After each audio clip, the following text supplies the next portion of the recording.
इस देश में आपको नीरज चोपड़ा कम मिलेंगे। हाँ। इस देश में आपको कुश्ती वाले कम मिलेंगे, लेकिन क्रिकेट कोई भी खेलता है। हाँ। तो मैं भी कोई भी था, हाँ। हम उसको दिल है कि मानता नहीं फिल्म के लिए चांस देंगे। मेरे साथ केरला की एक लड़की थी, भिलाई का एक लड़का था। मेरी आवाज थोड़ी सी फिल्मी ज्यादा थी, तो मुझे लगा कि लड़की को तो नहीं गवाएंगे, क्योंकि अनुराधा पौडवाल के अलावा किसी लड़की को चांस तो गुलशन कुमार नहीं देंगे। बचा लड़का भिलाई वाला, वो नॉन फिल्मी गला लिए हुए था, मेरा गला थोड़ा फिल्मी था। तो उन्होंने दिल है कि मानता के लिए मुझे बॉम्बे इनवाइट किया। मैंने गाना गाया, दुल्हन तो दूल्हा मैं बन जाऊंगा, मेरा इंतजार करना, बारात लेके आऊंगा। लेकिन आगे काकोरी एक्चुअली क्या था कि आज से 2010 के 11 के आसपास की बात है, 12 के आसपास की। लखनऊ के पास एक मोहनलालगंज जगह है, वहां एक 28-30 साल की एक महिला थी जिसकी पूरी नेकेड बॉडी मिली थी। और हुआ क्या था, उसके संग रेप अटेम्प्ट हुआ था, और जब वो अटेम्प्ट फेल्योर हो गया तो उस आदमी ने उस औरत को मार डाला था। उस वक्त उस औरत की बॉडी शेप के बारे में बात हो रही थी। एक लाश कितनी खूबसूरत लग सकती है, कितनी सेक्सी दिखाई दे सकती है, इस पर बात हो रही थी। और वो एक लाश थी। आप समझ लीजिए चलती फिरती लड़कियों के बारे में क्या सोचा जाता होगा जब एक लाश के बारे में आदमी इतना कुत्सित, इतना वियर्ड सोच सकता है, इतना साइकी सोच सकता है। और सबसे बड़ी बात, काकोरी वो जगह है कि मंगल ग्रह में एक क्रेटर है, मार्स पर। क्रेटर मींस गड्ढा, तो नासा ने उस क्रेटर का नाम रखा है काकोरी। अब मेरे लोग एक जब सिगरेट पी रही होती है लड़की, उसको सब लोग घूर रहे होते हैं, कोई लड़की पड़ी है उस तरफ कोई नजर नहीं, स्कूटी चला रही होती तो भी। बिल्कुल बिल्कुल। कसारी मसारी इलाहाबाद में एक जंगल था, बबूल का। 70s की बात कर रहा हूं आपसे। और धीमे धीमे वो जंगल कटा और वहां पे मकान बनने लगे। अभी भी जंगल का एक बड़ा हिस्सा वहां है जहां पे कब्रिस्तान है। मेरी कहानी का जो खूंखार डॉन है, वो बंदा उसी कसारी मसारी में पैदा हुआ था, और वो बंदा उसी कसारी मसारी के कब्रिस्तान में दफना दिया गया। इसलिए इस किताब का नाम कसारी मसारी। अफगानिस्तान में एक जगह है पंजशीर। तालिबान पंजशीर पर कब्जा नहीं कर पा रहा था, और कब्जा न करने की वजह जो थी वो थी टाइगर ऑफ पंजशीर, अहमद शाह। अहमद शाह तालिबान से लगातार लड़ रहे थे। एक दिन तालिबान का एक विदेशी चैनल इंटरव्यू लेने आया, जिसमें 2 कैमरामैन थे, एक रिपोर्टर था, सब इंटरव्यू ले रहे थे। और इंटरव्यू लेते लेते अचानक धमाका हुआ, और वो सब भी मर गए, और लाइन ऑफ पंजशीर अहमद शाह भी मर गए। मैं पंजाब गया, राजस्थान गया, उत्तर प्रदेश के पश्चिम इलाके में घूमा, इलाहाबाद गया, सब खूब घूमा। और उसके बाद तो जो जानकारियां मुझको हुई, मैं तिहाड़ के कैदियों से भी मिला, मैं बहुत सारे ऑफिसर से भी मिला, सबने बहुत सारी कहानियां बताई, जो कहानियां आपस में इंटरलिंक होती है। ये यहां से शुरू होती है मेरे डॉन की कहानी। और जो डॉन है, जो कातिल है, जो लोगों को मौत पंजीरी की तरह बांटता हो, उसकी मौत कितनी दर्दनाक हो सकती है, बेसिकली कहानी ये है। मुझसे कई लोग, रावण का महिमा मंडन कैसे हो सकता है, दुर्योधन का महिमा मंडन हो कैसे सकता है? दुर्योधन और रावण थे। महिमा मंडन सिर्फ राम का होगा, महिमा मंडन सिर्फ पांडव का होगा। कि राजनीति और अपराध, क्रिमिनल और पॉलिटिशियन, ये शतरंज में 2 अलग अलग खिलाड़ी हैं। किसी अरे आपके घर के सामने से रोज कूड़ा उठ रहा है, this is not the news. आपके घर में 10 दिन से कूड़ा पड़ा हुआ है बाहर, दिस इज द न्यूज। क्योंकि जब आप उसकी फोटो छापते हैं तब नगर निगम वाला आता है, आपके घर से कूड़ा उठाता है, ये होता है आपकी खबर का असर। फिर भी हम अखबार पढ़ते हैं जब, तो हमें लगता है खबर सही है। तो ट्रस्ट है, ट्रस्ट, ट्रुथ, ये जब तक बरकरार नहीं है किसी भी मीडिया, वो मीडिया फेल्योर है। और उसके लिए मीडिया को इस सोसाइटी के करेंसी नोट में सिल्वर लाइन बनना। भारत का सबसे बड़ा सूत्रधार अगर कोई है तो वो गोस्वामी तुलसीदास है। और मुझे सबसे शानदार स्क्रीन प्ले अगर किसी का दिखाई देता है तो भी रामायण का दिखाई देता है। उसका हीरोइज्म जो है भगवान राम का, उसके आगे कोई भी हीरो फेल है। और उनके जो साइड कैरेक्टर्स हैं, उसमें भी भाई साहब हनुमान जी का क्या कैरेक्टर है, सीता जी कहां ले जाती है, क्या भरत, क्या शत्रुघ्न और क्या लक्ष्मण। एब्डक्शन, अपहरण तो रामायण में भी है। विभीषण का हिस्सा खाना अमानत में खयानत है, यही महाभारत में भी है। आप छल करना चाहते हैं तो 151 में दोनों को बंद हो जाना चाहिए था, झगड़े की धारा। हिंदी पढ़े, कहानी पढ़े, क्योंकि अब ना ही वो वो जो परिवार है, जो पहले सारा परिवार एक साथ रहता था, अब ना नानी बची है कहानी सुनाने वाली, ना दादी बची है कहानी सुनाने वाली। तो कहानी आपको आगे बढ़ानी है, वो चाहे कसारी मसारी हो या अगाथा क्रिस्टी की कोई कहानी हो या गेम ऑफ थ्रोन्स की कहानी हो या प्रेमचंद की कहानी हो या नीरजा गुलेरी की कहानी हो, कहानियों को आगे बढ़ाइए और खासकर हिंदी को आगे बढ़ाइए, क्योंकि हिंदी भी हम है और हिंदुस्तान भी हमारा। कविशाला में आप सभी का स्वागत है। बातचीत में हम प्रयास करते हैं कि जो अलग अलग व्यक्तित्वों की कहानियां हैं, किताबों की कहानियां हैं, कविताओं की कहानियां हैं, जो उनके पीछे हैं, जो उनको गढ़ते हैं, उनके साथ हम बातचीत कर पाएं और उन कहानियों को आप तक पहुंचा पाएं कि एक लेखक के किताब लिखने के पीछे की क्या कहानी है, कविता लिखने के पीछे की क्या कहानी है, जो फिल्म बना रहे हैं फिल्मों के पीछे की क्या कहानी है और जो लोग बना रहे हैं उनकी क्या कहानियां हैं। इसी प्रयास में आज हमारे साथ है मनोज राजेंद्र त्रिपाठी जी। सर बहुत बहुत स्वागत है कविशाला में आपका। Thank you. चूंकि प्रयास और बातचीत की श्रृंखला में हम जो एक हमेशा प्रयास रहता है कि व्यक्तित्व की कहानियां या व्यक्ति की कहानी, जो चीज गढ़ी जा रही है उसके पीछे, गढ़ने के पीछे जो व्यक्ति गढ़ रहा है उसकी क्या कहानी है, हम उसको लोगों तक पहुंचा पाए। तो हम शुरुआत आपकी कहानी से करते हैं, क्योंकि जैसे हम बात कर रहे थे अभी, अलग अलग वर्टिकल्स में आपका हमेशा इंटरेस्ट रहा है और एक बहुत इंटरेस्टिंग चीज निकली कि आप इंजीनियरिंग में आपने परीक्षा दी बट उसमें आपका सिलेक्शन हुआ नहीं हुआ, उस पर भी मैं परिचर्चा करूंगा। और आपने अलग अलग चीजों पे कि लोग होते हैं कि बहुत चीजें चाहते हैं करना बट लेकिन कर नहीं पाते, मेरे हिसाब से आपने करी है। तो आपकी जो जर्नी है वो पत्रकारिता में एंट्री के पहले तक की क्या है, अगर उसको आप बता पाए तो। मोटी मोटी भाषा में आप ये समझ सकते हैं कि या तो मैं टैलेंटेड बहुत ज्यादा हूं या मैं कंफ्यूज्ड हूं कि मुझे जिंदगी में करना क्या है। तो मुख्य बात यही है। खैर, I have started from singing, then cricket, then engineering, और इन सब के साथ मेरा लिखना जारी था। तो मेरी पत्रकारिता आई। पत्रकारिता से भी एक समय के बाद लगा कि बहुत हो गया, और उसके बाद टेलीविज़न मीडिया आया। टेलीविज़न मीडिया के बाद फिर मैंने फिल्म लिखना शुरू किया, और फिर दिमाग में एक बात आई कि कहानी है तो बतानी है।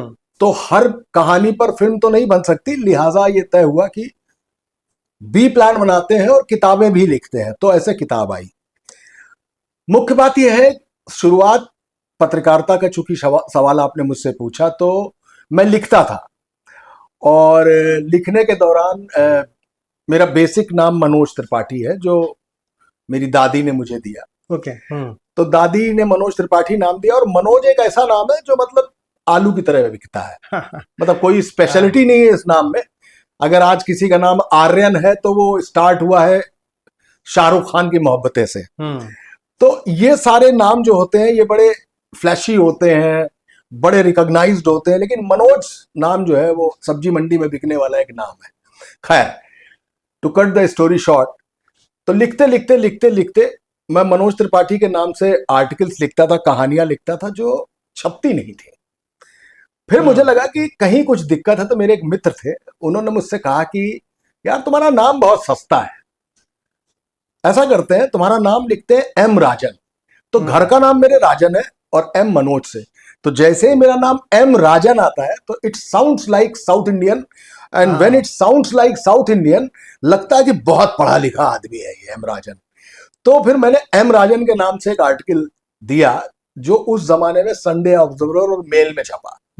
मुझे लगा ठीक बात है, नाम ही जो था तरकारी की तरह था, उसने सब कुछ ठीक कर दिया ना। M Rajan is the best name. खैर, करते करते आदमी को अपने नाम की तरस तो होती है। फिर एक दिन एक छोटा सा विज्ञापन छपा, जिसमें दैनिक जागरण, एक उत्तर प्रदेश का, देश का एक बड़ा हिंदी लीडिंग अखबार है, उसमें ट्रेनी सब एडिटर्स की जरूरत थी। तो लिहाजा मैंने उसमें टेस्ट दिया। 300-350 लोग उसमें थे। फिर उसमें से 80 लोग सेलेक्ट हुए, जिसमें से मैंने 80 में टॉप किया। ये 80 लोग इंटरव्यू के लिए सेलेक्ट किए गए, और इन 80 लोगों का जो इंटरव्यू हुआ तो लास्टली 3 लोग सेलेक्ट हुए, और उसमें भी मैंने टॉप किया। मैं आया, मेरे साथ एक लड़का और सेलेक्ट हुआ, एक लड़का और सेलेक्ट हुआ। तो उसमें से एक तो पत्रकार है मध्य प्रदेश में, दूसरा जो लड़का सेलेक्ट हुआ वो सिविल्स की तैयारी कर रहा था, वो जेलर हो गया। हाँ। और मेरी जर्नी यहां तक चली आई। यहां से जागरण शुरू हुआ। जागरण करते करते कुछ समय बाद जब मैं ऊबा, तो फिर मैं चला गया हिंदुस्तान टाइम्स में। एक लंबा समय हिंदुस्तान टाइम्स में गुजारा। फिर न्यूज 18 और नेटवर्क 18 है, जिसमें CNN, IBN 7, CNBC, ये सारे जो चैनल्स आते हैं, मैं इनको हेड करने लगा। यहाँ उत्तर प्रदेश, उत्तराखंड, पूरा नॉर्थ इंडिया ऐसे हेड करने लगा।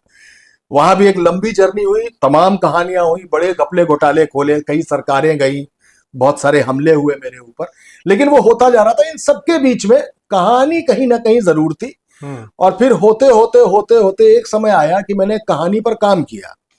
वो कहानी 97 में मैंने कंप्लीट कर ली थी। सोचा था कि जिस दिन फुर्सत मिलेगी उस दिन मैं इस पर फिल्म लिखूंगा। अभी कुछ ही दिन गुजरे थे कि अचानक मैंने एक इंडिया टुडे में एक आर्टिकल पढ़ा और उसमें लिखा कि जो कहानी मैंने 97 में कंप्लीट कर रखी थी फिल्म के लिए, उस पर तो फिल्म आ रही है। मैंने कहा बाप रे बाप, ये तो बड़ा गड़बड़ हो गया, कहानी हाथ से निकल गई। और वो कहानी थी पान सिंह तोमर। और मैंने पान सिंह तोमर की कहानी 97 में कंप्लीट कर ली थी, उसकी फैमिली से मिलके, चंबल जाके, सब कुछ करके कंप्लीट कर ली थी। फिर मुझे समझ में आया कि जब आप सोचते हैं तो इस देश में 140 करोड़ लोग अगर हैं तो कम से कम 40 करोड़ लोग भी कहानी सोच रहे होते हैं। और उनमें से 40 लोग तो ऐसे होते हैं जो एक तरीके की कहानी सोच रहे होते हैं। तो आपके दिमाग में जब कोई कहानी आए तो इंडियन मत बनिए कि हम ये करेंगे, जापानीज बनिए, उसको जॉट डाउन करिए कि इस पर कब से मुझे काम शुरू करना है। देन आई स्टार्टेड, मैंने शुरू किया कि हाँ अब कहानी शुरू करते हैं। फिर एक कविता थी शरद जोशी जी की, हे अतिथि तुम कब जाओगे। अचानक हम लोग बॉम्बे में थे और गाड़ी में चलते चलते, गणेश के उस दिनों दिन चल रहे थे, वहां से वो कहानी आई तो अतिथि तुम कब जाओगे बनी, उसका सेकंड पार्ट बना, इस तरीके से फिल्मों में आया। फिर मेरे पास बहुत सारी कहानी थी, तो कभी कभी प्रॉब्लम ऑफ प्लेंटी होती ना, आपके पास बहुत कुछ है, लगता हर कहानी पे फिल्म बननी चाहिए, हर कहानी पे फिल्म बननी चाहिए, लेकिन हर कहानी पास नहीं हो रही थी। साजिद नडियाडवाला के साथ लगा, मेरे बहुत अच्छे दोस्त हैं। अनुभव सिन्हा के साथ लगा, मैंने उनके संग 2 स्टोरीज की हैं, आर्टिकल 15 और मुल्क, उस पर लगा। फिर मुझे लगा हर कहानी पर फिल्म नहीं बननी है। Then I plan make by plan B. फिर मुझे लगा वही बात कि कहानी है तो बतानी है। तो मैंने किताब लिखना शुरू किया। किताब लिखना भी अपने आप में एक बड़ी जर्नी है और मैं वहां पे बिल्कुल एक शून्य से शुरू हुआ हूँ। इस तरीके से किताबों पे आया। यहाँ पे पत्रकारिता का सफर अभी जारी है। लेकिन अब मन ऊब गया है, अब पत्रकारिता से मन ऊब गया है, सिर्फ लिखने का मन। अच्छा, जितने भी आपने अभी तक की जर्नी बताई इसमें मुझे लगता है जो भी लोग देखेंगे उसके अंदर बहुत सारी जिज्ञासाएं आएंगी। जैसे मुझे लगा कि आपने जब नाम चेंज करा तो आप आप एक पत्रकार हैं। क्या टॉपिक था उस पहले आर्टिकल का जो आपका पब्लिश हुआ? मैं एक संस्थान में घुसा और उस संस्थान के जो हेड थे, एक्चुअली मालिक भी थे वो, मैं बड़ी देर तक उनके सामने बैठा रहा। वहां ये मेरा परिचय था कि मैं गाता बहुत अच्छा हूं और ऑल इंडिया जीत चुका हूं। तो उन्होंने मुझसे कहा कि गाना सुनाओ, तो मैंने गाना गाना शुरू कर दिया। उन्होंने एक सुना, दूसरा सुना, तीसरा सुना। जब सुन लिया तो उन्होंने पूछा कि आप आए क्यों थे। तो मैंने कहा मैं गाना गाने तो नहीं आया था, लेकिन ये बात सही है कि गाने ने मुझे इंट्रोड्यूस कर दिया आपके साथ। तो उन्होंने अपने ड्रॉर से एक फोटो निकाली। उस फोटो में तबला, हारमोनियम, वायलिन और स्पेनिश गिटार, इनके कार्टून बने हुए थे। केवल एक इतनी बड़ी फोटो थी। उन्होंने कहा इस पर एक आर्टिकल लिख दीजिए। मैंने कहा अच्छा इस फोटो पे आर्टिकल लिखना है? बोले हाँ। मैंने कहा कहाँ लिखूं? तो उन्होंने कहा बाहर बैठ जाइए, कागज ले लीजिए, लिख लीजिए। मैंने उस कार्टून पर वो आर्टिकल लिखा और वो आर्टिकल मेरा पहली बार मनोज त्रिपाठी के नाम से छपा। अब मैं एम राजन से मनोज त्रिपाठी हो चुका था। इसी बीच मैंने जब जागरण ज्वाइन किया तो रात में करीबन 2:30 बजा था और सबकी आदत थी, मतलब मुझको जैसे ही कोई देखता था, मुझे बर्थडे में किसी को बुलाना है तो इसलिए बुलाना है कि मुझसे गाना सुनेगा। मुझको किसी को अपने घर पे इनवाइट करना है, एक गाना सुना दीजिए। तो मैं हर जगह गाने सुना रहा था। ठीक है, गाना भी सरस्वती जी से ही आया है, उसमें कोई दिक्कत नहीं है, लेकिन लक्ष्य कुछ और था। तो रात में 2:30 बज चुका था, लास्ट एडिशन निकल चुका था। लास्ट एडिशन निकलने को खत्म ही होने वाला था कि हमारे यहाँ जो एडिटोरियल था, जहां सारे पत्रकार बैठते थे, तो रात में करीबन 6 या 7 लोग बैठते थे। तो 6-7 सीनियर्स बैठे थे। हमें पानी पिलाने वाला जो बंदा था, रामचरण, तो वो अपनी बाल्टी पानी खत्म कर चुका था। तो बाल्टी, एक हमारे सीनियर थे, उन्होंने उल्टी की और बाल्टी बजाना शुरू कर दिया तबले की तरह, और मैं गाना गा रहा था। अचानक मैंने देखा कि सारे सीनियर खड़े हो गए मेरी पीठ इस तरफ थी, तो मैंने पलट के देखा कौन आ गया। तो अखबार के मालिकान थे उस समय, और उन्होंने कहा कि अच्छा गाना ना हो रहा है, गाना बजाना चल रहा है यहाँ पे। उन्होंने गरजती हुए आज में कहा। मुझे लगा आज गाने ने फंसा दिया मुझे। तो उन्होंने कहा कि आपको मालूम है कि लातूर में भूकंप आ गया है, महाराष्ट्र में। तो सबने कहा हाँ। मैं तो बहुत नया नया था, चबी सा बच्चा था, 22 साल की 21 साल की उम्र थी, और मेरे अंदर खून भी कुछ ज्यादा था। तो उन्होंने 2-3 सीनियर से कहा कि आप फौरन निकल जाइए और महाराष्ट्र में जाके ये भूकंप आपको कवर करना है। किसी को डायबिटीज बढ़ी हुई थी, किसी को पैर में चोट थी, लिहाजा उन्होंने मना कर दिया। तो उन्होंने मुझसे पूछा कि आपको मालूम है कि लातूर कहाँ पे है? मैंने कहा सर महाराष्ट्र के औरंगाबाद रीजन में है। तो उन्होंने कहा अच्छा, बड़ी अच्छी जानकारी है आपको, तो कैसे मालूम आपको कि महाराष्ट्र के औरंगाबाद रीजन में? तो मैंने कहा मैं पुणे से पढ़ा हुआ हूं। तो उन्होंने कहा अच्छा, तो आप लातूर जाएंगे? मैंने कहा हाँ मैं चला जाऊंगा।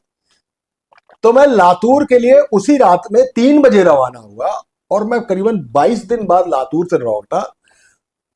तो दैनिक जागरण के हर एडिशन में पैन इंडिया में टॉप पर बॉक्स में न्यूज छपती थी मेरी, और लिखा जाता था लातूर से मनोज राजन त्रिपाठी। अब मैं मनोज त्रिपाठी नहीं था, क्योंकि मनोज त्रिपाठी एक और हमारे यहाँ थे पत्रकार जो मनोज त्रिपाठी के नाम से लिखते थे। तो जो मालिकान थे उन्होंने कहा कि इसका नाम घर का जो है उसमें बीच में लगा दो। तो मेरा नाम मनोज राजन त्रिपाठी हो गया। जैसे ही मनोज राजन त्रिपाठी हुआ तो मुझे लगा अब मैं सिर्फ आलू नहीं हूं, अब मैं कम से कम दम आलू हूं। और दम आलू एक स्पेशल चीज होती है। बस वो मनोज राजन त्रिपाठी तब से मेरे साथ चल रहा है। बड़ी कृपा है उस नाम की। नहीं बिल्कुल, और एक अलग तरीके की अनुभूति होती है जब पहला आर्टिकल, पहला किताब या फिर पहली फिल्म किसी की आती है। हम समझ सकते हैं सर। आप बार बार संगीत का जिक्र कर रहे हैं, कहाँ से आपकी जिंदगी में अब पहला इंट्रोडक्शन क्या था संगीत का, किस तरीके से आपका इंटरेस्ट आया और कहाँ तक वो जर्नी पहुंची है, कहाँ पे चल रही है? मैं जब बहुत छोटा था तो मैं देखता था बर्तन मांज रही है तो मेरी माँ गाना गा रही है, खाना बना रही है तो मेरी माँ स्टोव जला रही है तो गाना गा रही है। तो मुझे लगा, और बड़ा सटीक गाती थी वो, तो मुझे लगा कि मैं भी गा लेता हूँ क्या। तो मेरी दादी मुझे बताती है कि मैं बचपन में गाना गाता था, बदन में छिताले लपेटे हुए, तो ये गाना गाता था। तो उनको ये समझ में आया कि ये गाना गा सकता है, तो उन्होंने मुझसे कई बार कहा कि गाना गाओ। तो मैं गाना गाता था, मेरे सुर ऊपर वाले की कृपा से ठीक होंगे। तो कभी गाने के सुर, लय, मीड़, मुर्की, आरो, अवरो, octave, mid octave, high octave, इसमें कहीं कोई फर्क नहीं आ रहा था मुझको। और ये फर्क जो नहीं आ रहा था इसने मुझे बताया कि मैं गाना गा लेता हूं। इसके बाद जिंदगी में एक लाल रंग का फॉर्म आया मेरे पास। वो फॉर्म जो था वो गाने के कंपटीशन का था। मुझे पहली बार ये पता लगा कि गाने का भी कोई कंपटीशन होता है। लिहाजा मैंने वो फॉर्म भर दिया। तो हर गाने की एक स्क्रीनिंग होती है, जैसे आप इंडियन आइडल देखते होंगे आज की तारीख में, सारेगामापा देखते होंगे, तो आप देखते होंगे ना आज कोलकाता पहुंचे, आज अहमदाबाद पहुंचे, आज लखनऊ पहुंचे, हजारों की भीड़ होती है। उस समय उस जगह पे 500 से 700 लोग बैठे हुए थे, और वो 700 लोग 30 सेकंड के लिए गाना गाते थे, 30 सेकंड के लिए गाना गाते थे, और अगर अच्छा गाया तो रुक के, अगर नहीं गाया तो घंटी बज जाती थी। देन आई डिसाइडेड कि इनको मैक्सिमम 60 सेकंड मिल रहे हैं और 60 सेकंड बाद घंटी बज जाती है। मैंने तय किया कि बस घंटी नहीं बजने देनी है। तो मैं गया, मैंने गाना गाया, और मुझे करीबन 120 सेकंड मिले गाने के, और वो मेरा पहला सिलेक्शन था। उस गाने के सिलेक्शन से होते होते मैंने state level, city level, national level सारे कंपटीशन जीते। और एक वक्त आया कि जब मैं सारेगामापा पहुंचा, मैं क्लोजअप अंताक्षरी पहुंचा, और वहां भी भगवान ने मुझे ट्रॉफी ही दी। उस दौरान एक कंपटीशन होता था, सुर श्रृंगार और संगम कला ग्रुप। ये हर शहर के विनर स्टेट में से एक निकलता था, और एक विनर को नेशनल जाके गाना सुनाना होता था। तो नेशनल मैंने टॉप किया। उस जमाने में Gulshan Kumar guest of honour थे। उन्होंने तय किया कि उन्होंने पहले ही एक ऐलान कर दिया था कि जो इसको जीतेगा हम उसको दिल है कि मानता नहीं फिल्म के लिए चांस देंगे। मेरे साथ केरला की एक लड़की थी, भिलाई का एक लड़का था। मेरी आवाज थोड़ी सी फिल्मी ज्यादा थी, तो मुझे लगा कि लड़की को तो नहीं गंवाएंगे, क्योंकि अनुराधा पौडवाल के अलावा किसी लड़की को चांद तो गुलशन कुमार नहीं देंगे। बचा लड़का भिलाई वाला, वो नॉन फिल्मी गला लिए हुए था, मेरा गला थोड़ा फिल्मी था। तो उन्होंने दिल है कि मानता के लिए मुझे बॉम्बे इनवाइट किया। मैंने गाना गाया, दुल्हन तो दूल्हा मैं बन जाऊंगा, मेरा इंतजार करना, बारात लेके आऊंगा। लेकिन आगे चल के गाना ओवरराइट हो गया और मैं फिर वापस आ गया। इस पूरे दौरान मेरे साथ अगर कोई चीज थी तो वो थी कहानी, वो थी खबरें, वो थी कलम, वो था कागज। और सफर इसी में बढ़ता चला गया। और मैंने फिर एक बार अपना बॉक्स बंद किया गाने वाला, और मैंने कहा नहीं, मुझे लिखना है। और आज लिखने की ही बदौलत मैं फिर आपके सामने बैठा हूं। जी बिल्कुल, हमें लगता है कि हमने संगीत पे बात कर लिया, आपकी पत्रकारिता पे बात कर ली, एक किताबों पे भी आएंगे, लेकिन उसके पहले आपका क्रिकेट से भी एक अलग नाता रहा है, थोड़ा उस पे भी अगर कुछ बता पाए, क्या था, किस तरीके का इंटरेस्ट था, आप कहाँ तक पहुंचे उसमें? इस देश में आपको नीरज चोपड़ा कम मिलेंगे। हाँ। इस देश में आपको कुश्ती वाले कम मिलेंगे, लेकिन क्रिकेट कोई भी खेलता है। हाँ। तो मैं भी कोई भी था। हाँ। तो मैंने कहा मैं भी खेलूंगा क्रिकेट, और क्रिकेट खेलने लगा। खेलते खेलते खेलते खेलते धीमे धीमे क्लब लेवल पे आया, क्लब लेवल से सीके नायडू तक गया। और वो खेलने के बाद मुझे लगा कि मेरे अंदर बैटिंग में कहीं ना कहीं मोहिंदर अमरनाथ, सुनील गावस्कर है, और बॉलर में मेरे पास जूनियर कपिल देव टाइप का बंदा है, और कभी कभी वो रवि शास्त्री वाली स्पिन भी मार देता है। ये करता रहा, लेकिन बहुत ऊपर लेने जैसे ही आया मैं, तो मुझे लगा कि मुझसे ज्यादा हॉर्स पावर वाले खिलाड़ी और हैं। तो उन्होंने हॉर्स पावर ज्यादा दिखाई और मेरी हॉर्स पावर वहां थक गई। तो मैंने फिर एक बार अपनी, पहले मैंने माइक और सिंथेसाइजर ये बॉक्स में रखा था, इस बार मैंने बैट, पैड, हेलमेट ये अंदर जेब में बॉक्स में बंद कर दिया। मैंने कहा क्रिकेट बंद, गाना बंद। लेकिन फिर एक बार, चाहे क्रिकेट हो या गाना हो, कलम फिर साथ थी, खबरें फिर साथ थी, कहानियां फिर साथ थी, और कागज फिर साथ था। आपकी किताबों पे आते हैं, कोड काकोरी क्या है? कोड काकोरी एक्चुअली क्या था कि आज से 2010 के 11 के आसपास की बात है, 12 के आसपास की। लखनऊ के पास एक मोहनलालगंज जगह है, वहां एक 28-30 साल की एक महिला थी जिसकी पूरी नेकेड बॉडी मिली थी। और हुआ क्या था, उसके संग रेप अटेम्प्ट हुआ था, और जब वो अटेम्प्ट फेल्योर हो गया तो उस आदमी ने उस औरत को मार डाला था, और आधा मरा हुआ छोड़ के वो भाग गया था।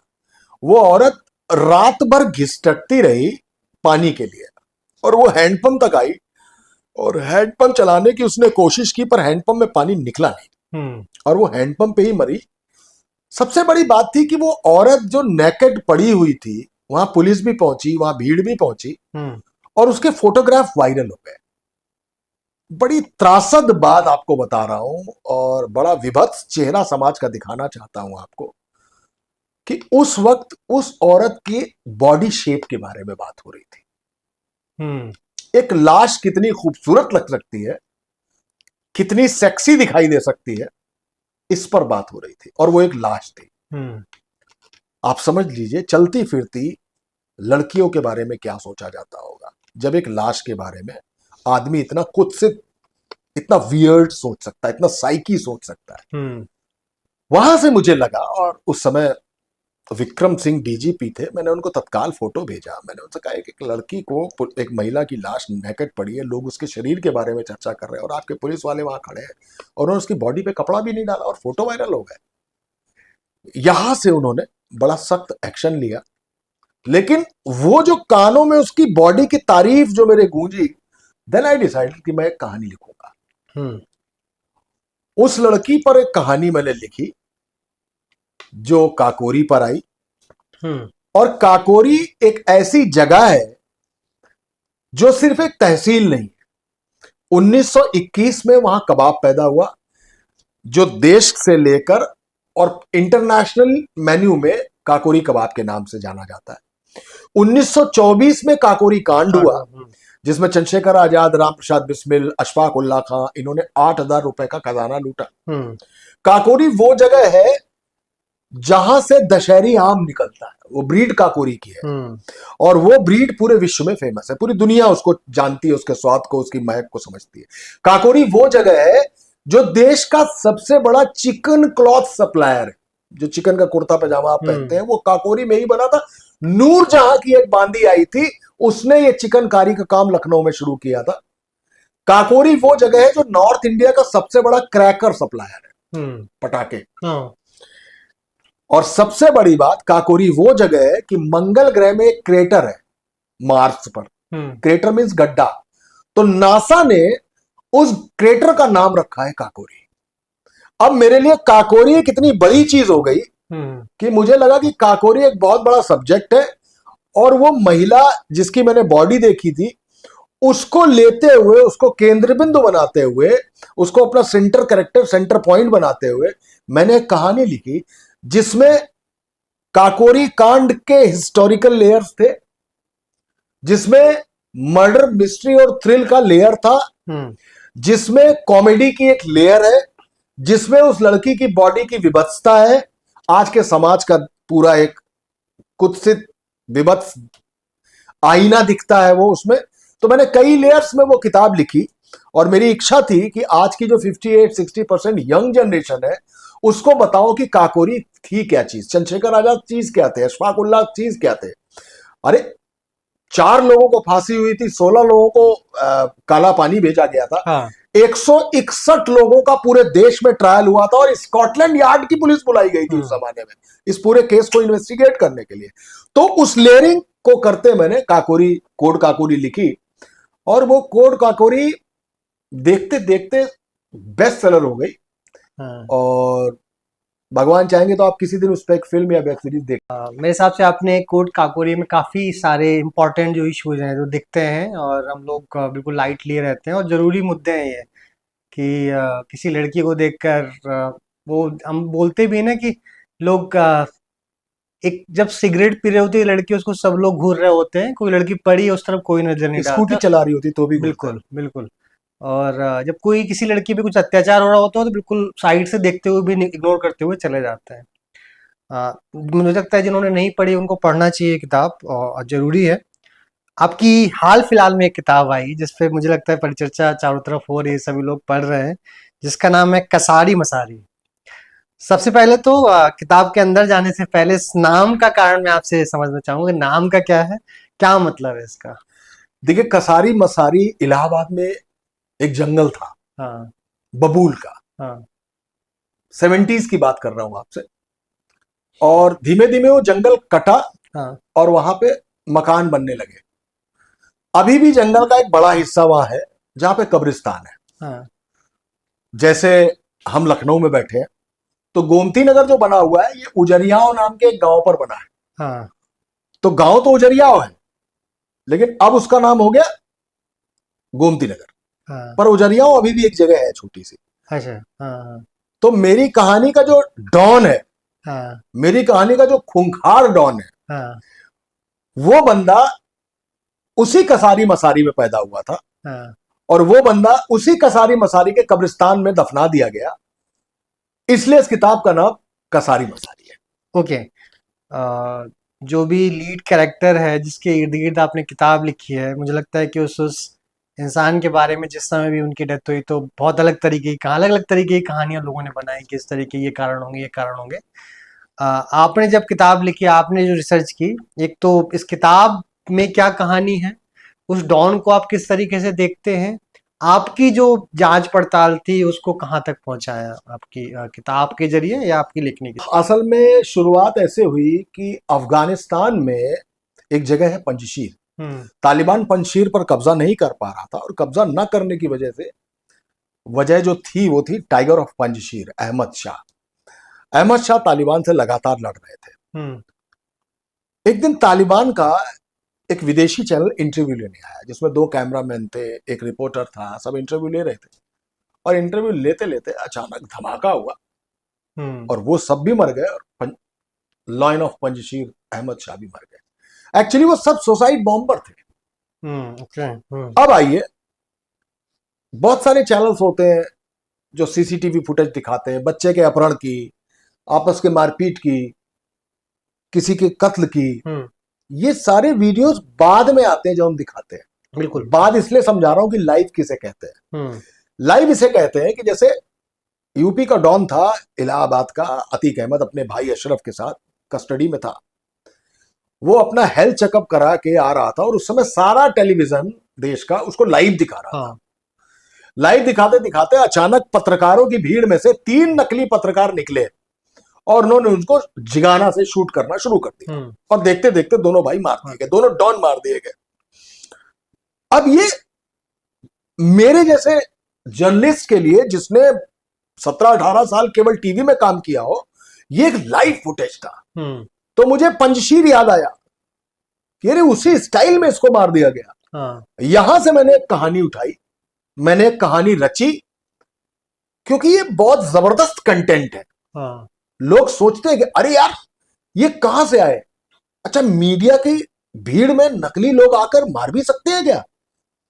तो ये जो सुपारी किलर्स तीनों थे, ये मीडिया की ट्रेनिंग किसने दी होगी इनको? किसी ने तो दी होगी। बिल्कुल।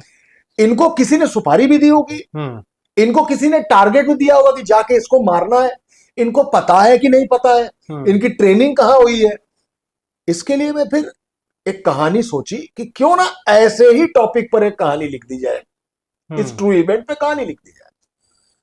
उसके लिए मैं पंजाब गया, राजस्थान गया, उत्तर प्रदेश के पश्चिम इलाके में घूमा, इलाहाबाद गया, सब खूब घूमा। और उसके बाद तो जो जो जानकारियां मुझको हुई, मैं तिहाड़ के कैदियों से भी मिला, मैं बहुत सारे ऑफिसर से भी मिला, सबने बहुत सारी कहानियां बताई, जो कहानियां आपस में इंटरलिंक्ड होती है। ये यहां से शुरू होती है मेरे डॉन की कहानी। और जो डॉन है, जो कातिल है, जो लोगों को मौत पंजीरी की तरह बांटता हो, उसकी मौत कितनी दर्दनाक हो सकती है, बेसिकली कहानी ये है। मुझसे कई लोग सवाल पूछते हैं मेल पे, मुझसे कई लोग सोशल मीडिया पे सवाल पूछते हैं, क्या आपने किसी डॉन का महिमा मंडन कर दिया? डॉन का महिमा मंडन होना ही नहीं चाहिए। बिल्कुल। रावण का महिमा मंडन कैसे हो सकता है? दुर्योधन का महिमा मंडन हो कैसे सकता है? दुर्योधन और रावण थे। महिमा मंडन सिर्फ राम का होगा, महिमा मंडन सिर्फ पांडव का होगा। ये ठीक वैसी ही कहानी है। इसमें कत्ल की साजिश, पहले क्या हुआ, बाद में क्या हुआ, और वो कौन था, ये है पूरी कहानी कसारी मसारी, जो आपको रोलर कोस्टर की तरह घुमाएगी। आपको कभी लगेगा आप नीचे आ गए, अब ठीक है, जन्न से ऊपर ले जाएगी आपको, भन्न से नीचे उतार देगी, पटक देगी आपको लाके। वो रोलर कोस्टर जर्नी है, दैट इज कसारी मसारी। एक बात जरूर कहना चाहूंगा कि केवल 36 घंटे के अंदर कसारी मसारी अमेज़न की बेस्ट सेलर में नंबर 1 आई। उस नंबर 1 की उस लिस्ट, बेस्ट सेलर लिस्ट में 99 किताबें इंग्लिश की थी, कसारी मसारी अकेली हिंदी की किताब है। और सबसे बड़ी बात, नंबर 1 पर जो किताब थी उसका नाम था येलो फेस, जो अमेरिकन ऑथर की किताब थी। वो किताब 1.5 साल से नंबर 1 पे थी और कसारी मसारी उसको हटा के नंबर 1 पे आई। वाह वाह, बहुत अच्छी बात है सर। अगर ये किताब आपके किसी भी और दोस्त ने, मित्र ने लिखी होती, आपने किताब पढ़ी होती, आप एक पाठक होते, तो जो भी आपके फॉलोअर्स हैं, आपको जानने वाले लोग हैं, उनको रिकमेंड करना होता आपको किताब की, क्या कारण है इस किताब को पढ़ने चाहिए आपको?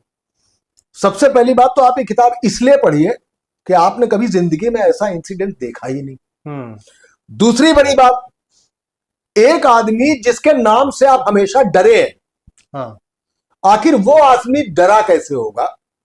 वो आखिरी पल के आया होगा उसके पास, उसको क्या लगा होगा, अरे हम तो गाजर मूली समझते थे, हम खुद सलाद हो गए। इसलिए पढ़नी चाहिए। तीसरी बात इसलिए पढ़नी चाहिए क्योंकि स्थानीयता किसे कहते हैं, वहां की लैंग्वेज कैसी है, वहां के लोग कैसे हैं, पंजाब का वो गांव कैसा है। मैं मुंशी प्रेमचंद जी का बहुत बड़ा फैन हूं। बस मैंने क्या किया है कि अगर आज की तारीख में हरिया होती प्रेमचंद जी वाली, तो उसके पास कुछ नहीं होता, तो पतली पिन वाला तो मोबाइल होता ही होता, बिल्कुल। चार्जर लगाता वो। तो इतना बदलाव है कहानी में, हाँ, स्थानीयता है। और कहानी इसलिए पढ़नी चाहिए क्योंकि आपको यह पता चलेगा कि राजनीति और अपराध, क्रिमिनल और पॉलिटिशियन, ये शतरंज में दो अलग अलग खिलाड़ी हैं। किसी के पास काला मोहरा है, किसी के पास सफेद मोहरा है। जरा देखिए तो कि इनका इस्तेमाल कैसे होता है। कोई इस्तेमाल इनको करता है अपनी 4 सीटें और बढ़ाने के लिए। ये गुंडा मेरे पास है तो आसपास की 5-10 सीटें हम जीत जाएंगे। आप जनता हो, आपको जानना चाहिए कि बड़े बड़े अपराधियों को खद्दर का कुर्ता पहनाकर नेता बनाया क्यों जाता है। इसलिए देखना पड़ेगा ताकि आपको वो चाल समझ में आ जाए। और इस खद्दर पहन चुके गुंडे, माफिया, डॉन को एलिमिनेट क्यों किया जाता है, इसके पीछे की क्या पॉलिटिक्स है, इसलिए पढ़ना चाहिए। आप एक आम आदमी हैं, आपको खास बातें पता होनी चाहिए। तो एक आम आदमी सारी खास बातें जाने, इसलिए किताब इसको पढ़नी चाहिए।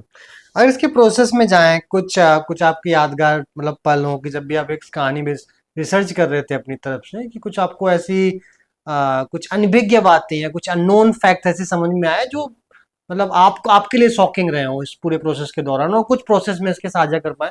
किताब लिखने का क्या प्रोसेस रहा आपका? मुझे लगा कि जैसे बहुत सारे अखबार लिख देते हैं कि पुलिस ने मुठभेड़ में मार गिराया। मुठभेड़ बड़ा गहरा शब्द है। मुठभेड़ होती ही तब है जब दोनों तरफ से फायरिंग हो रही हो। हाँ, दोनों तरफ से लड़ाई हो, है ना। इसमें कोई मार नहीं गिराता है। मुठभेड़ में मारा गया होता है।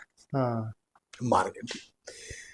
सबसे बड़ी बात यह है कि मुझे शॉकिंग यह लगा क्योंकि सवाल कई तैर रहे थे, क्या मेरे किताब वाले इस डॉन को पॉलिटिकली मरवाया गया है? क्या पुलिस ने किसी एनकाउंटर की तरह इसको प्लान किया? क्या एनकाउंटर कराने का एक नया तरीका निकाला गया है? जो 3 लड़के पकड़े गए हैं मेरी किताब में, क्या वो तीनों लड़के आगे जिंदा रहेंगे या वो तीनों लड़के किसी दिन जेल से भाग जाएंगे? आप उसको भी सोचिए, उस केस की बात भी कर रहा हूं। ये वो सारे सवाल हैं जो मुझे डराने वाले थे। मुझे कई चीजें चौंकी, अरे इस पूरे कांड का पंजाब से क्या लेना देना हो सकता है? भाई साहब, जो मारा गया है, जो पिस्टल थी ना, 9 लाख रुपए की एक आती है, टर्की से चलती है, टर्की में बनती है, अजरबैजान पहुंचती है, अजरबैजान से ईरान आती है, ईरान से पाकिस्तान आती है, और पाकिस्तान से ड्रोन के जरिए ड्रॉप होती है इंडिया में, और वो पिस्टल चलती है और सुपारी किलर के हाथ में आती है। 9 लाख से मारा गया। जिन लड़कों की हैसियत 90,000 रुपए नहीं है, तो कहीं से तो आई है जिगाना। ये शॉकिंग था। तिहाड़ जेल में बंद, देश का, बल्कि अब तो कनाडा और ब्रिटेन तक उसकी शाखाएं फैली हुई है, वो बंदा इसका एक जरिया है। देश में हथियारों का सबसे बड़ा सप्लायर इस पूरे कांड का एक जरिया है। वो सारी खोज जब मुझे पता लगी, वो सारी चीजें जब मुझे पता लगी, और मुझे पता लगा कि वो बंदा किसी एक आम आदमी को कैसे मार देता है। आपके पास रैकेट है घर पे, मच्छर मारने वाला, जब मच्छर आते हैं तो जलाते हैं ना उसको, मजा आती है जब पट पट पट पट की आवाज आती है जब वो मर रहा होता है, तसल्ली मिलती है अंदर से। 4 मरे हैं, इससे ज्यादा होंगे नहीं, 40 मरे, इससे ज्यादा होंगे नहीं। वैसे मारता था आदमियों को। वैसे मारता था आदमियों को। उसकी हिस्ट्री डिग की, हालांकि मैं बहुत पहले से जानता हूं, मैंने 1-2 बार इंटरव्यू भी किया है। वो सब कुछ डिग करते हुए, खुदाई करते करते करते करते जब पहुंचा हूं, तो भाई साहब, आपने वेब सीरीज देखी होगी पाताल लोक। ये पाताल लोक का भी नर्क है। ये सब मेरे लिए बड़ा शॉकिंग रहा। हाँ, लिख रहा था तो मुझे कई लोगों ने समझाया कि मुझे इस विषय पे नहीं लिखना चाहिए। वही बिल्कुल हमारा भी प्रश्न वही था कि नहीं लिखना चाहिए। लेकिन एक बात बताएं आपको, क्यों नहीं लिखेंगे? हमने जब खबरें दिखाई, हमने 5,000 करोड़ का घोटाला खोला जिसमें 2 सीएमओ सरेशाम लखनऊ में मार दिए गए थे, एनआरएचएम घोटाला खोला, 3 बच्चों की मौत हुई थी, वहां से खोला था। उसके बाद खोलते चले गए। जेल में एक डिप्टी सीएमओ मार दिया गया, लेकिन बाद में साबित हुआ कि उसने आत्महत्या की, लेकिन फिर उसकी पत्नी ने कर दी कि हत्या हुई। लगता ही है 1 2 3 4 5 6 7 8 9 10 12 जगहों से उसने आर्टरी काटी, फिर 6 इंच की बेल्ट लगाई, कमोड पे बैठ गया और फांसी लगा ली, और साहब आत्महत्या है। और आर्टरीज काटी है उसने, नसें नहीं काटी, आर्टरीज, और फांसी लगा ली। अब उसकी पत्नी कहती नहीं, सीबीआई ने गलत खोला। तब मुझे पुलिस ने निशाना बना के उठा लिया था। सुपारी भी हुई थी, नेपाल तक गई थी सुपारी। लेकिन ऊपर वाला है ना, आपको वही हिम्मत भी देता है, वही डर भी देता है, और वही आपको बताता भी है कि किसी चीज को विवाद से किनारे होते हुए भी कैसे लिखा जा सकता है। बिल्कुल। अगर नहीं लिखा गया होता तो तेलगी की कहानी भी सामने नहीं आती। नहीं होता तो हर्षद मेहता की कहानी भी सामने नहीं आती, तो फिर भोपाल गैस कांड भी सामने नहीं आता, तो फिर गोधरा कांड भी सामने नहीं आता। चुप हो जाइए, बैठ जाइए, जर्नलिज्म का नाम ही निर्भीकता है।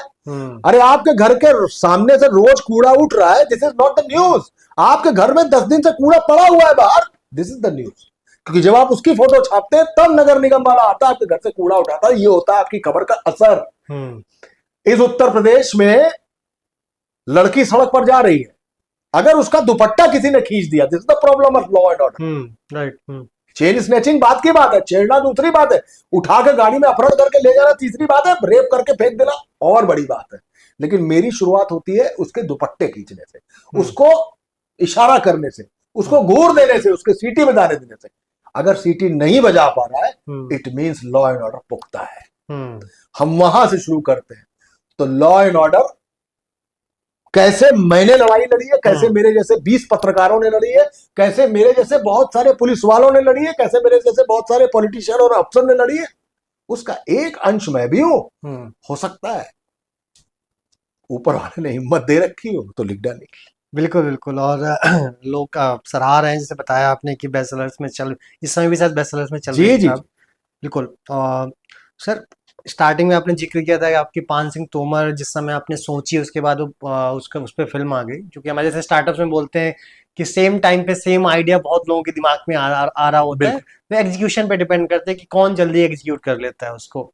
कसारी मसारी इसीलिए फट से लिख दी। बिल्कुल, क्योंकि मरा तो सबके सामने ही था। बिल्कुल। तो मैं यही आपसे समझना चाहता हूँ, क्या कुछ विजुअल्स के रूप में आगे कुछ इस किताब में देखने को मिलेगा? कुछ आशाएं हैं ऐसी? अभी तक जितने भी फीडबैक आए हैं, और मैंने खुद इसकी एक टैगलाइन लिखी है, किताब में नहीं, सोशल मीडिया पे, कि वेब सीरीज देखते हैं ना, इस बार वेब सीरीज पढ़िए। तो ये अपने आप में एक वेब सीरीज है। ओके।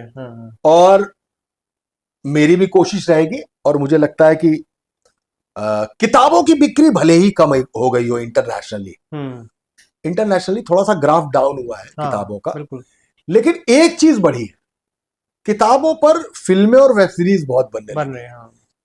चाहे आप इट देख लीजिए, चाहे आप हैरी पॉटर देख लीजिए, ये सारी चीजें किताबों पर आ गई है। स्कैम 1, स्कैम 2, दोनों किताबों पर।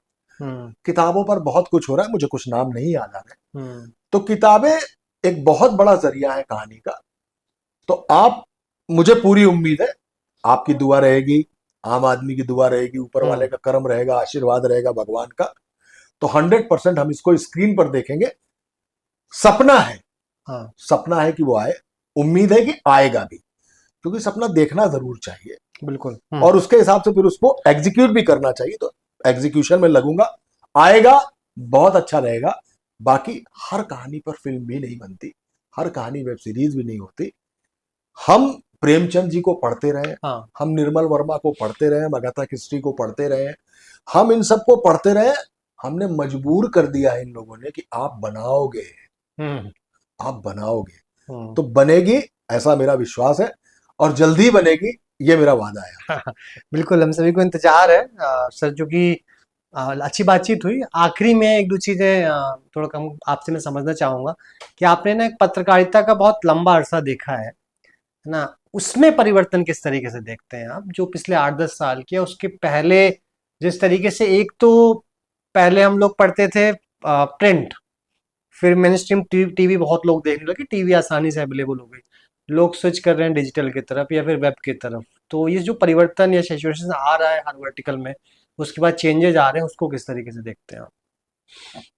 मेरे दो गाने बड़े फेवरेट हैं। हाँ एक ओरे माझी, हाँ तेरे साजन है उस हाँ पार तू मनमार है इस पार, ओ मेरे माझी ले चल पार। और एक हाँ वो यहाँ कौन है तेरा मुसाफिर जाएगा कहाँ।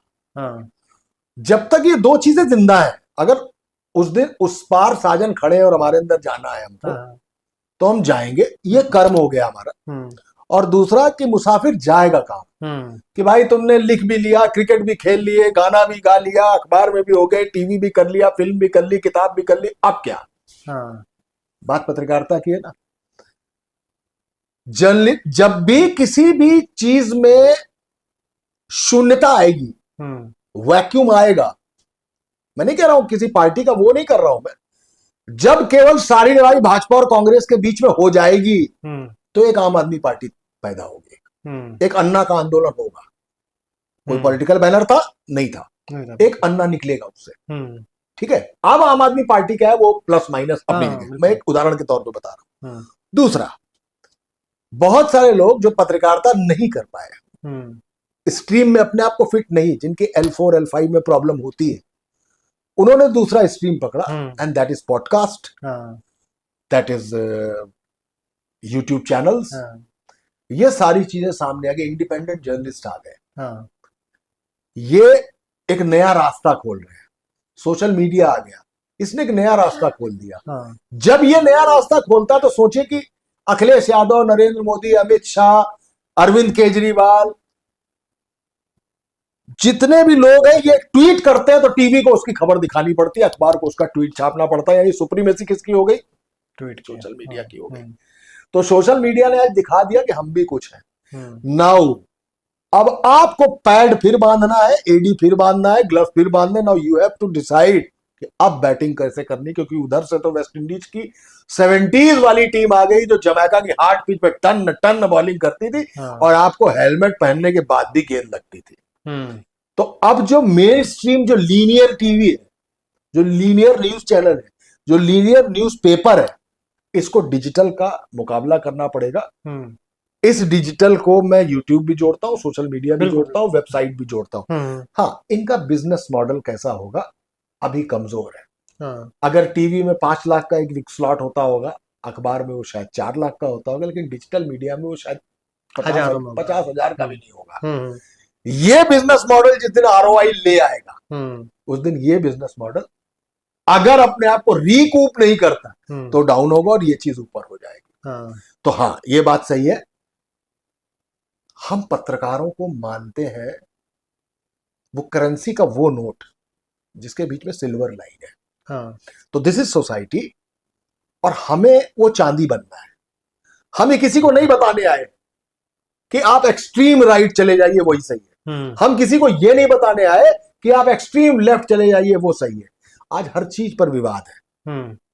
एक पक्ष कहता है बांग्लादेश में बहुत अच्छा हुआ, एक कहता है बहुत खराब हुआ, एक कहता है सरकार अब ऐसी बन गई, दूसरा कहता है सरकार कैसे बन गई। रोज एक मसला आपको दिखेगा। ये जर्नलिज्म नहीं है, और ये करने वाले जर्नलिस्ट भी नहीं है, ये भी मैं आपको बता दूं। जर्नलिज्म वो सिल्वर लाइन है जो आपको खबर बताएगा, अपनी जान पे खेल के खबर इन्वेस्टिगेट करेगा, उसके कागज लाएगा, उसका स्टिंग करेगा। नहीं करेगा तो मैं एक PI-लिस्ट को, जो PIL करता है किसी मुद्दे पे, मैं उसको भी जर्नलिस्ट मानता हूं, क्योंकि वो इन्वेस्टिगेट करता है। वो करना पड़ेगा, क्योंकि वास्तव में जर्नलिज्म में अब करने को बहुत कुछ रह नहीं गया है, बहुत कुछ रह नहीं गया है। इसको दोबारा रिकूप करना पड़ेगा। अगर धंधे की सोच लें वो लोग, तो अगर धंधा बचाना है तो फिर से इस मीडिया का मुकाबला करना पड़ेगा। क्रश करके आप नहीं कर सकते किसी को कुछ, आप क्रश नहीं कर सकते। हम इसको क्रश कर देंगे या हम इसको क्रश कर देंगे, कोई किसी को क्रश नहीं कर पाएगा। सबके अपने अस्तित्व हैं। और इसकी सिंगल लाइन है विश्वसनीयता।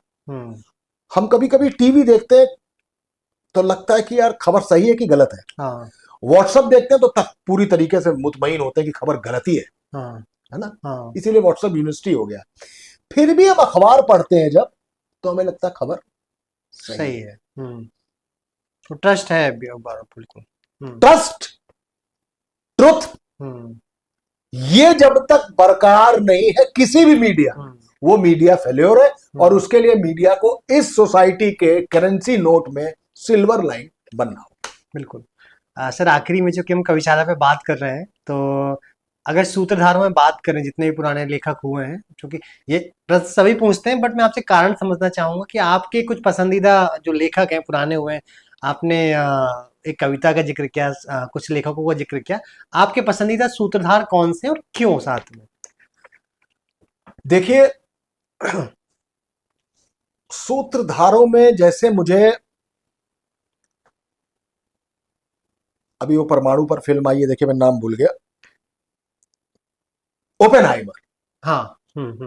ओपेनहाइमर फर्स्ट पर्सन में लिखी गई कहानी है, खुद ही सूत्रधार, खुद ही कहानी। फर्स्ट पर्सन पे कहानियां लिखना अपने आप में बड़ा रिस्की काम है, लोग ऐसा करते नहीं है। पर ओपेनहाइमर, चाहे किताब पढ़ लीजिए, चाहे आप फिल्म देख लीजिए, वो फर्स्ट पर्सन में आती है। सूत्रधारों में मुझे लगता है इस भारत का सबसे बड़ा सूत्रधार अगर कोई है तो वो गोस्वामी तुलसीदास है, क्योंकि उससे बड़ी कोई कहानी आई नहीं है। ठीक,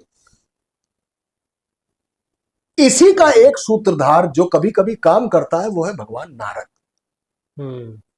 वो सूत्रों को, वो अपने सूत्र के लिए हुए मसलों को कहीं ना कहीं लेकर जाते हैं। उनके ले जाने का मसला मेलाइन नहीं होता है, वो कुछ बताकर कुछ ठीक कराना चाहते हैं। बिल्कुल। चाहे वो दुष्ट हो तो उसका दमन कराना चाहते हैं, और चाहे कोई रुष्ट हो तो उसको खुश कराना चाहते हैं, कहानी के जरिए।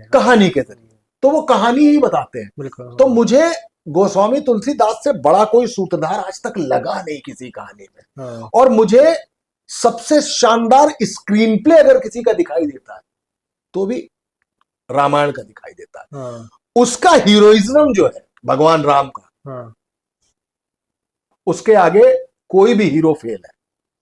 और उनके जो साइड कैरेक्टर्स हैं उसमें भी भाई साहब, हनुमान जी का क्या कैरेक्टर है, सीता जी कहां ले जाती है, क्या भरत, क्या शत्रुघ्न और क्या लक्ष्मण। विभीषण का भी अपना एक रोल। देखिए, बहुत सारे लोग मुझसे कहते हैं कि आपकी कहानी क्राइम थ्रिलर है। मैं कहता हूं है ही नहीं, बाप बेटे की कहानी है, कोर्ट काकोरी।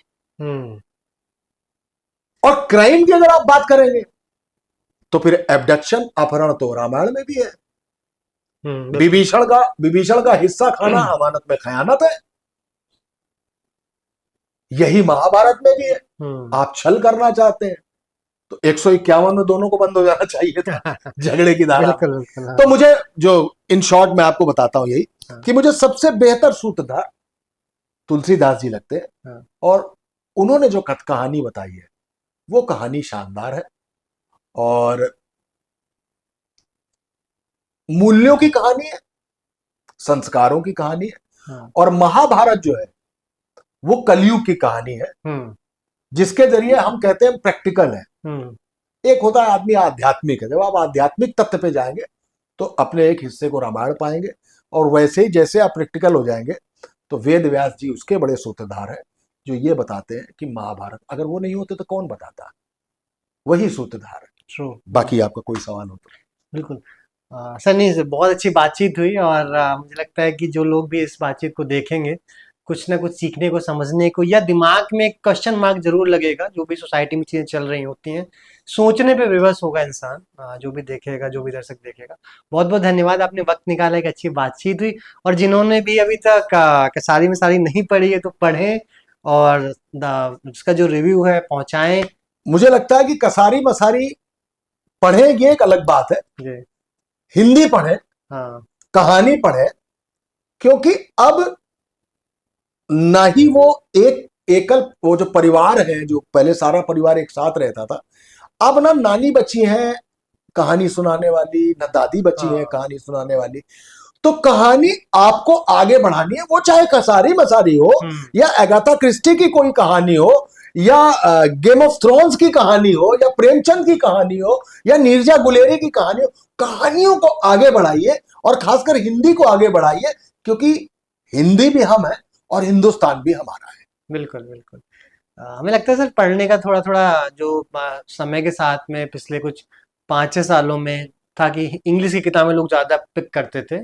वो पढ़ते हो नहीं पढ़ते हो दूसरा एक डिस्कशन है, बट अभी जितने भी हम लोगों से बातचीत करते हैं या पाठकों का एक रवैया जानने की कोशिश करते हैं, उसमें हिंदी की किताबों की तरफ लोगों का रुझान मुझे लगता है बढ़ा है अभी हाल फिलहाल में काफी ज्यादा। मुझे लगता है पिछले 5-7 सालों से एक आंदोलन है लोगों के बीच में, जैसे आप हैं, आप उस आंदोलन के एक मशालधारी है। बिल्कुल। आपने मशाल उठाई हुई है, ठीक है, आपका प्रयास हो सकता है गिलहरी हो जी बिल्कुल। तो हम सब जब गिलहरी प्रयास करना शुरू करेंगे तो हॉर्स पावर अपने आप डेवलप हो जाएगी, और जैसे ही हॉर्स पावर आगे बढ़ेगी हिंदी का और भला होगा, और हिंदी का भला होना चाहिए। मुझे लगता है हिंदी के भले में ही हिंद का भला है। बिल्कुल बिल्कुल सर, बहुत बहुत धन्यवाद सर, एक अच्छी बातचीत। Thank you sir.